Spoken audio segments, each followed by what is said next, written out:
Nowadays, the government of Rwanda encourages investors to invest in sectors which provides employment to the society. In this framework, BTN visited Rucekeli Company Limited, which is located in Jamana sector, Gasabo district. Rucekeli Company Limited is a mining company which employs about 400 workers. Mukanga Kajaklin and her workmates revealed that Rucekeli Company Limited play a vital role in their daily life and they are likely to call the youth to join them. I work daily piece work day and night. This job feeds us. This job helps us a lot. It feeds our children. It feeds our family. Briefly, this job helps us to live. I have built my house and repaired other one, but before I can't because we did it unprofessionally. As you see, everything's going well. We can pay health insurance for our family.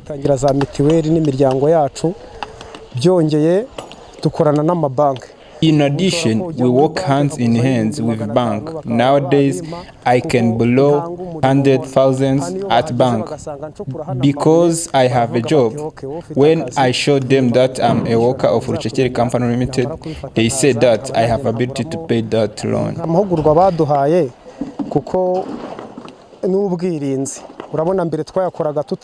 Furthermore, they provide us trainings and protection. As you know, before we did it without professional kits, but now we put on professional kits, as you see, such as boots, helmets, and uniform.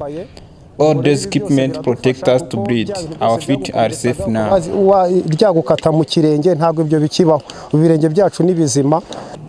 Instead of creating jobs, Rucekeli Company Limited play a big role in development of the area, as said by Mr. Belgine Bizimana, who is the chief of the staff.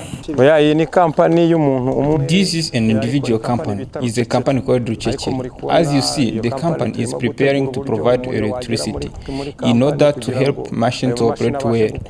There is also growing up activities. As a company, also we started to distribute water within the mine. Truly, our company is working well. He also told us the basic requirements for those who need to work in Rucekeli Company Limited.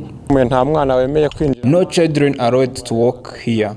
As you see, there is a workforce job, means that to work here required to be over 18 years. You must have identity card and health insurance.